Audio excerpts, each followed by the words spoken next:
Assalamualaikum warahmatullahi wabarakatuh. Halo sobat, selamat datang di channel Dzaf TV. Semoga sobat selalu dianugerahi kesehatan dan rizki yang melimpah. Amin. Pada video kali ini kembali saya akan menceritakan kisah Abu Nawas, seorang pujangga Arab yang bernama asli Abu Ali Al-Hasan bin Hani Al-Hakami. Beliau lahir di kota Ahvaz di negeri Persia, dengan darah Arab dan Persia mengalir di tubuhnya.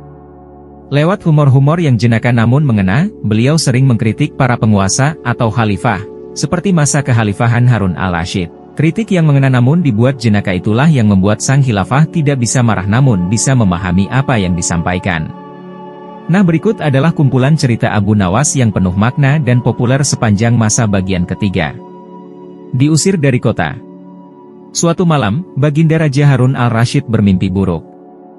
Mimpi buruk yang dialami Baginda Raja Harun al-Rashid, menyebabkan Abu Nawas diusir dari negeri kelahirannya sendiri. Abu Nawas tidak berdaya.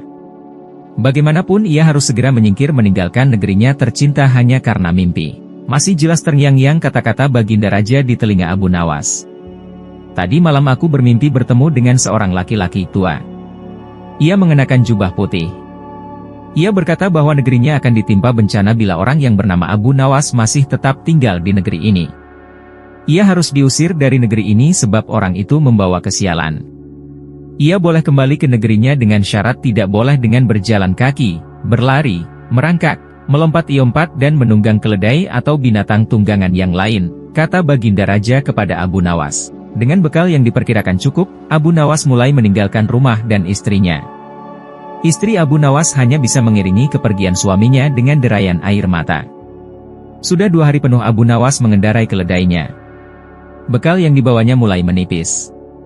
Abu Nawas tidak terlalu meratapi pengusiran dirinya dengan kesedihan yang terlalu mendalam. Sebaliknya Abu Nawas merasa bertambah yakin, bahwa Tuhan yang Maha Perkasa akan segera menolong keluar dan kesulitan yang sedang melilit pikirannya. Bukankah tiada seorang teman pun yang lebih baik daripada Allah Subhanahu wa Ta'ala dalam saat-saat seperti ini, pikir Abu Nawas di dalam hati. Setelah beberapa hari Abu Nawas berada di negeri orang, ia mulai diserang rasa rindu yang menyayat-nyayat hatinya yang paling dalam. Rasa rindu itu makin lama makin menderu-deru seperti dinginnya jam harir sulit untuk dibendung. Memang, tak ada jalan keluar yang lebih baik daripada berpikir. Apakah dengan akal ia harus melepaskan diri? Apakah aku akan meminta bantuan orang lain dengan cara menggendongku dari negeri ini sampai ke istana Baginda? Tidak akan ada seorang pun yang sanggup melakukannya. Aku harus bisa menolong diriku sendiri tanpa melibatkan orang lain, pikir Abu Nawas. Pada hari ke-19, akhirnya Abu Nawas menemukan cara untuk kembali pulang ke negerinya, tanpa melanggar larangan Baginda Raja.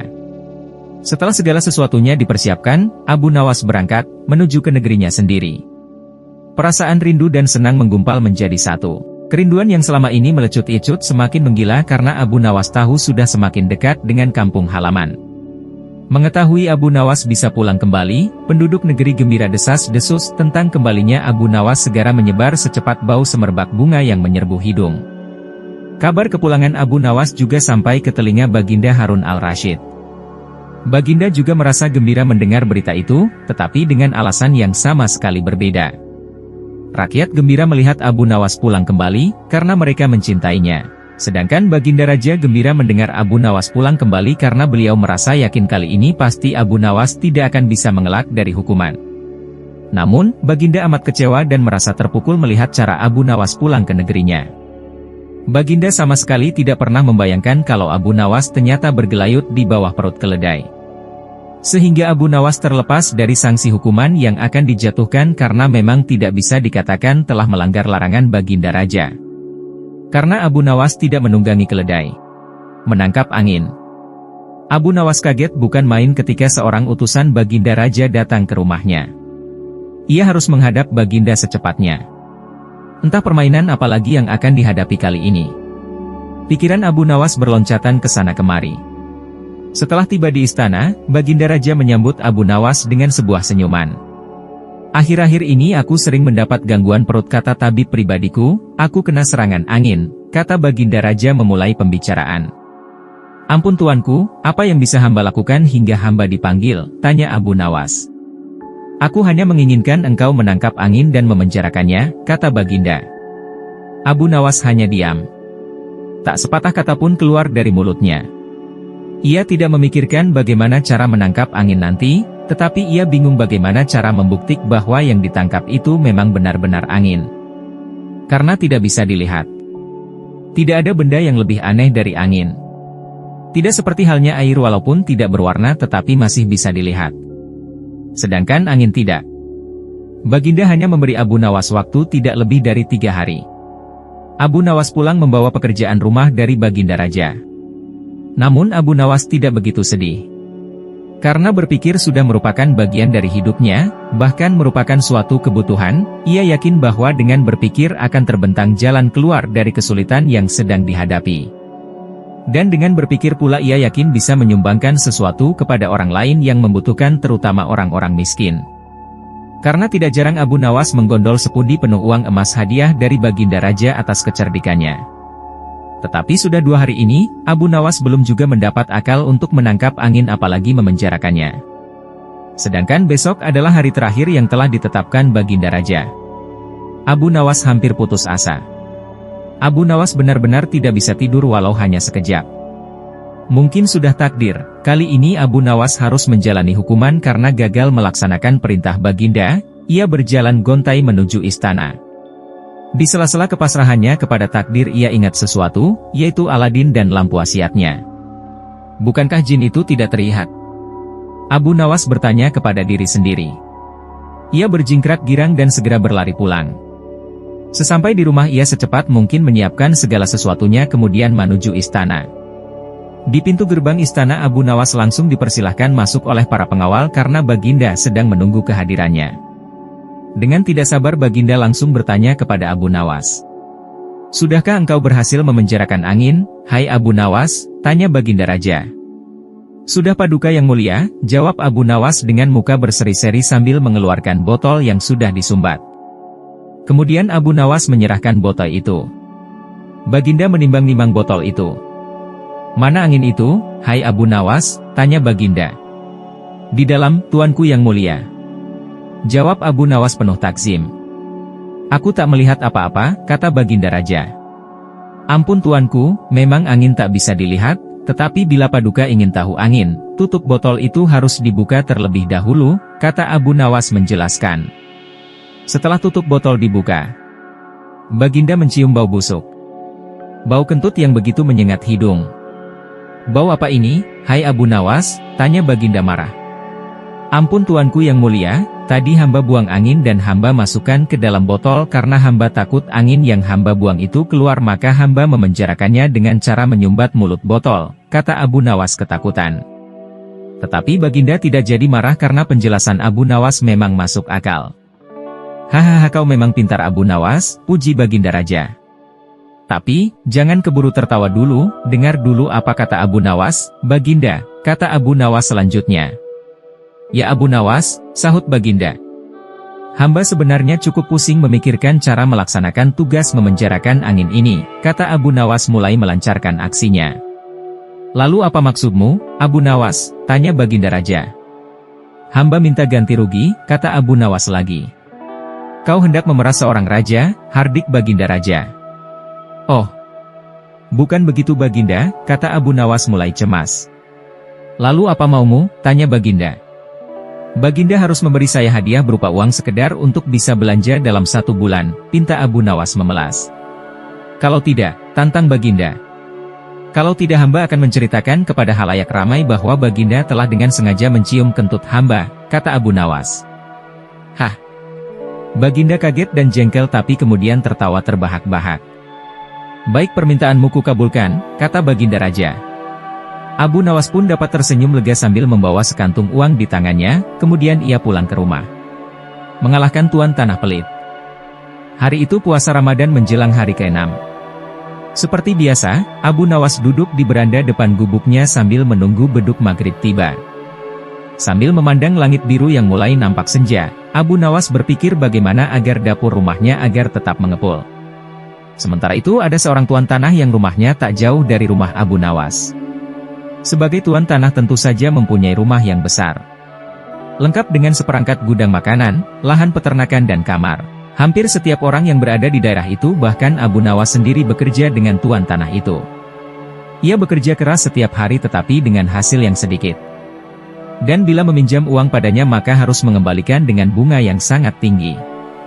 Dan sebagai tuan tanah, dia mempunyai sifat yang pelit, kikir, dan tamak. Tuan tanah ini mendengar kabar bahwa Abu Nawas mempunyai suatu kepandaian yang aneh. Bila ia meminjam sesuatu maka akan dikembalikan secara lebih. Katanya pinjamannya itu beranak. Seperti meminjam seekor ayam maka ayam itu akan dikembalikan 2 karena ayam itu beranak. Menarik juga kepandaian Abu Nawas ini, pikir sang tuan tanah. Tuan tanah lalu berpikir agar Abu Nawas segera meminjam darinya. Secara kebetulan sore itu Abu Nawas ingin meminjam 3 butir telur kepada tuan tanah itu. Tuan tanah tentu saja senang memberikan pinjaman kepada Abu Nawas karena pinjaman itu akan menjadi banyak karena beranak. Bahkan tuan tanah itu menanyakan kepada Abu Nawas apakah ingin meminjam yang lain. Abu Nawas menjawab tidak perlu. Dia hanya butuh 3 butir telur. Tuan tanah itu bertanya lagi dengan Abu Nawas kapan telur itu akan beranak? Abu Nawas menjawab itu tergantung dengan keadaan. 5 hari kemudian, Abu Nawas kembali ke rumah tuan tanah itu. Mengembalikan telur 3 menjadi 5 butir. Melihat 5 butir telur betapa senangnya tuan tanah itu. Tuan tanah lalu menanyakan kepada Abu Nawas apakah ia akan meminjam lagi. Abu Nawas lalu meminjam piring tembikar sebanyak 2 buah. Tuan tanah itu memberikan dengan senang hati dan berharap piringnya itu menjadi banyak. 5 hari kemudian Abu Nawas datang dengan membawa 3 piring tembikar. Walaupun tidak sesuai dengan yang diharapkan, tetapi hatinya cukup gembira karena 2 piring dulu hanya melahirkan 1 anak saja. Tak mengapa, pikir sang tuan tanah, karena bisa saja orang mempunyai anak tunggal bahkan tidak memiliki anak. Abu Nawas dan tuan tanah itu sama-sama senang. Oleh karena itu tuan tanah meminjamkan uang senilai 1000 dinar, jumlah yang sangat besar, gaji buat seluruh karyawan dan pekerjanya selama 1 bulan. Tuan tanah itu berangan-angan bahwa uang yang dipinjam Abu Nawas nanti akan diapakan karena akan banyak beranak. Tuan tanah itu menanti dengan tidak sabar. Ditunggu selama 5 hari, Abu Nawas tidak kunjung datang. Hampir 1 bulan, Abu Nawas juga tidak datang. Saat tuan tanah akan mendatangi rumah Abu Nawas dengan anak buahnya, Abu Nawas datang. Mulanya tuan tanah gembira, tapi sesudah Abu Nawas menjelaskan persoalannya, bukan main marahnya tuan tanah itu. Sayang sekali tuan. Uang yang saya pinjam itu, bukannya beranak, malah 3 hari kemudian mati mendadak, kata Abu Nawas. Mendengar kata-kata itu betapa geramnya tuan tanah. Hampir saja Abu Nawas dihajar anak buah tuan tanah. Untung saja ada teman-teman Abu Nawas yang baru pulang dari bekerja. Tuan tanah itu mengadukan kepada pengadilan. Tuan tanah itu berharap Abu Nawas akan digantung atau bahkan dihukum rajam. Dan, pengadilan pun digelar. Abu Nawas membeberkan semua duduk permasalahannya. Demikian juga tuan tanah itu menjelaskan. Pengadilan pun memutuskan cukup rasional atau masuk akal. Kalau sesuatu bisa beranak sudah pasti bisa mati. Dan Abu Nawas telah menjalankan lakonnya dengan baik. Adapun tuan tanah yang tamak itu telah tertipu karena wataknya sendiri yang kikir, tamak, dan pelit. Menipu gajah. Karena tidak ada yang harus dikerjakan di rumah, Abu Nawas keluar untuk mencari angin. Jalan-jalan. Abu Nawas bertanya kepada seorang kawan yang kebetulan berjumpa di tengah jalan. Ada kerumunan apa di sana? Tanya Abu Nawas. Pertunjukan keliling yang melibatkan gajah ajaib, jawab kawan Abu Nawas tersebut. Apa maksudmu dengan gajah ajaib? Tanya Abu Nawas lagi. Gajah yang bisa mengerti bahasa manusia, dan yang lebih menakjubkan lagi adalah gajah itu hanya mau tunduk kepada pemiliknya saja, jawab kawan Abu Nawas. Abu Nawas makin tertarik. Ia tidak tahan untuk menyaksikan kecerdikan dan keajaiban binatang raksasa itu. Kini Abu Nawas sudah berada di tengah kerumunan para penonton. Karena begitu banyak penonton yang menyaksikan pertunjukan itu, sang pemilik gajah dengan bangga menawarkan hadiah yang cukup besar bagi siapa saja yang sanggup membuat gajah itu mengangguk-angguk. Tidak heran bila banyak di antara para penonton yang mencoba untuk maju satu persatu. Mereka berupaya dengan beragam cara untuk membuat gajah itu mengangguk-angguk, tetapi usaha mereka sia-sia. Gajah itu tetap menggeleng-gelengkan kepala. Melihat kegigihan gajah itu, Abu Nawas semakin penasaran hingga ia maju untuk mencoba. Setelah berhadapan dengan binatang berbelalai itu, Abu Nawas bertanya kepada sang gajah. "Tahukah engkau siapa aku ini?" Gajah menggeleng. "Apakah engkau tidak takut kepadaku?" tanya Abu Nawas lagi. Namun gajah itu tetap saja menggeleng-gelengkan kepala. "Apakah engkau takut kepada tuanmu?" tanya Abu Nawas memancing. Gajah itu mulai ragu. "Bila engkau tetap diam maka akan aku laporkan kepada tuanmu," lanjut Abu Nawas mengancam. Akhirnya gajah itu terpaksa mengangguk-angguk. Atas keberhasilan Abu Nawas membuat gajah itu mengangguk-angguk, maka ia mendapat hadiah berupa uang yang banyak. Bukan main marahnya pemilik gajah itu hingga memukuli binatang yang malang itu. Pemilik gajah itu malu bukan kepalang. Pada hari berikutnya, ia ingin menebus kekalahannya. Kali ini ia melatih gajahnya mengangguk-angguk. Bahkan ia mengancam akan menghukum berat gajahnya apabila sampai bisa dipancing. Penonton mengangguk-angguk terutama oleh Abu Nawas. Tak peduli apapun pertanyaan yang diajukan. Saat-saat yang dinanti telah tiba, kini para penonton yang ingin mencoba, harus sanggup membuat gajah itu menggeleng-gelengkan kepala. Maka, seperti hari sebelumnya banyak para penonton tidak sanggup memaksa gajah itu menggeleng-gelengkan kepala. Setelah tidak ada lagi yang ingin mencobanya, Abu Nawas maju lagi, ia ingin mengulang pertanyaan yang sama. "Tahukah engkau siapa aku ini?" tanya Abu Nawas. Gajah itu mengangguk.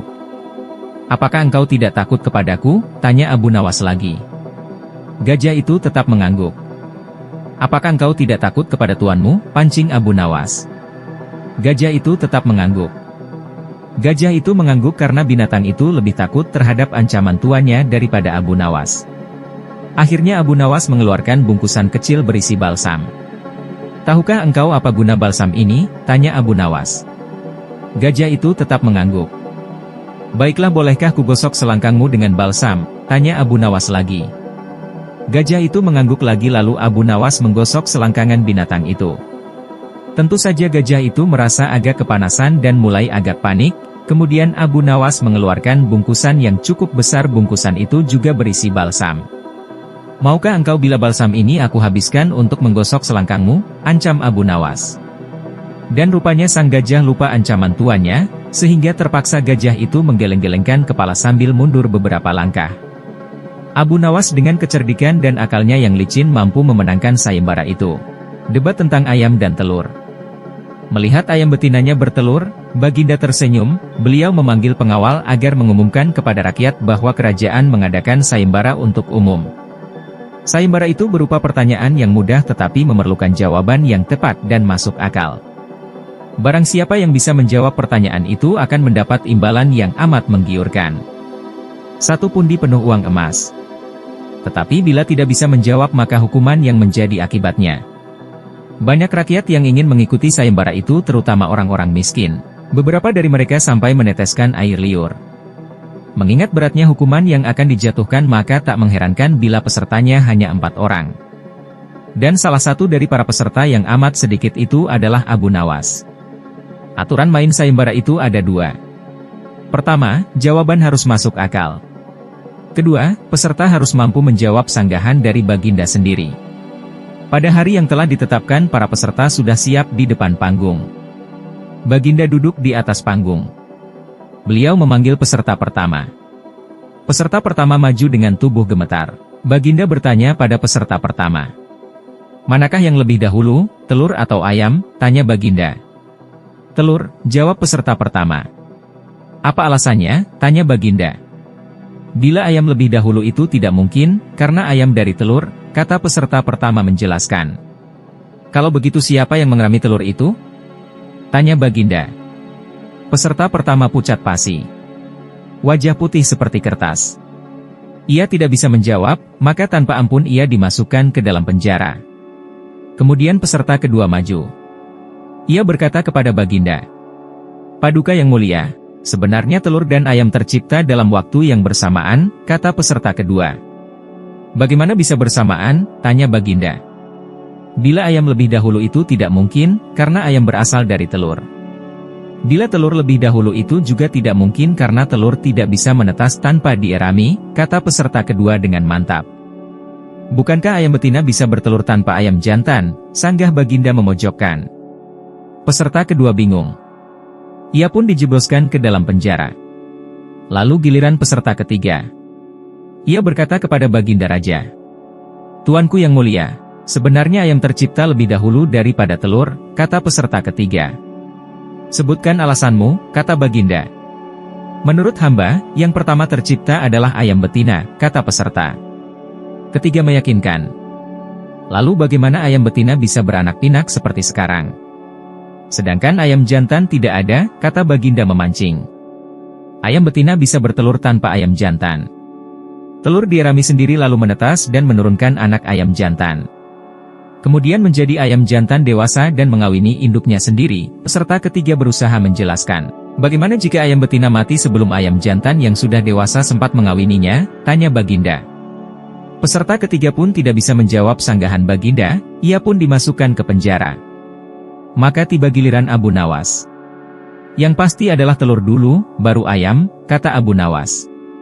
"Coba terangkan secara logis," kata Baginda ingin tahu. "Ayam bisa mengenal telur, sebaliknya telur tidak mengenal ayam," kata Abu Nawas singkat. Agak lama Baginda Raja merenung. Kali ini Baginda tidak menyanggah alasan Abu Nawas. Tertipu sandal ajaib. Kampung tempat tinggal Abu Nawas lama-kelamaan membuatnya merasa tak nyaman karena banyaknya orang yang menumpuk-numpuk harta dengan menghalalkan segala cara. Otomatis hal ini membuat Abu Nawas gusar, karena sebagai seorang ulama, Abu Nawas berpikir bahwa hal itu bertentangan dengan ajaran agama. Untuk menghentikan perbuatan buruk tersebut, Abu Nawas memutar otak mencari ide yang tepat untuk menyadarkan banyak orang. Setelah berpikir panjang, akhirnya ia menemukan ide cemerlang, yaitu ide sandal ajaib. Dengan mengambil peralatan sederhana, berangkatlah ia ke pasar untuk gelar tikar menjual sandal-sandal. "Sandal ajaib, sandal ajaib, sandal ajaib," kata Abu Nawas berkali-kali di pasar. Sesaat kemudian muncullah salah seorang pemuda yang melihat-lihat barang dagangannya. "Silahkan tuan, mau mencari apa?" tanya Abu Nawas. "Saya ingin mencari sandal yang bisa merubah hidupku yang miskin ini," jawab pemuda itu. "Apa maksud tuan?" tanya Abu Nawas Iyagi. "Saya ini sudah lama hidup miskin dan ingin sekali kaya raya. Saya ingin membeli barang yang bisa memberikan saya keberuntungan," kata pemuda itu. Sejurus kemudian Abu Nawas memilih salah satu sandal ajaibnya. Ia mengatakan bahwa sandal itu akan membuat penggunanya dari tak punya menjadi orang yang punya. Karena tertarik, pembeli itu akhirnya jadi juga membeli sandal ajaib itu dengan harga yang lumayan mahal. Si pemuda langsung saja memakai sandal ajaib itu berkeliling kampung dengan harapan semoga keberuntungan segera berpihak kepadanya. Akan tetapi, harapannya tak kunjung terwujud. Jangankan keberuntungan, si pemuda malah dikira pencuri di kampung tersebut. Untung saja para warga tak sampai menghakiminya. Karena merasa tertipu, pemuda itu kembali lagi menemui Abu Nawas untuk protes. "Assalamualaikum," sapa pemuda itu. "Waalaikumsalam, ternyata tuan, bagaimana kabar tuan?" tanya Abu Nawas. "Kabar jelek. Aku ditimpa kemalangan gara-gara sandal ini. Padahal dulu engkau mengatakan kalau sandal ini bisa mendatangkan keberuntungan, bisa menjadi kaya dan terkenal, tapi mana buktinya?" protes si pembeli. "Seingat saya tidak pernah mengatakan seperti itu tuan," sergah Abu Nawas. "Saya hanya mengatakan bahwa, bila tuan pada mulanya orang yang tidak punya, maka dengan membeli sandal ini tuan akan menjadi orang yang punya. Buktinya sekarang tuan sudah memiliki sandal ajaib ini," kata Abu Nawas.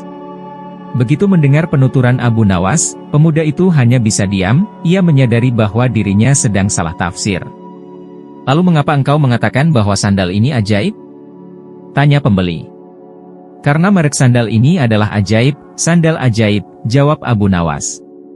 Akhirnya pemuda itu pergi begitu saja tanpa sepatah kata pun. "Tunggu tuan, saya ingin mengatakan sesuatu kepada tuan. Mungkin saja akan ada manfaatnya," kata Abu Nawas. "Jangan percaya kepada barang ajaib, karena percaya pada sesuatu selain Tuhan bisa membuat kita syirik dan akan mendapatkan kesusahan di dunia dan akhirat kelak. Buktinya sebagaimana yang Tuan alami ini, oleh karena itu, segeralah bertobat kepada Tuhan," kata Abu Nawas. Mendengar penuturan Abu Nawas, sepertinya pemuda itu menyadari kesalahannya. Ternyata banyak sekali hal-hal yang bisa membawa kepada perbuatan yang dimurkai Tuhan. Mulai saat itulah ia bertobat kepada Tuhan. Demikian 5 kisah cerdik Abu Nawas, semoga kita bisa mengambil hikmah dan pelajaran Jika sobat suka dengan cerita ini, silahkan di like, komen, dan subscribe channel Zaf TV. Terima kasih sudah menonton dan sampai jumpa.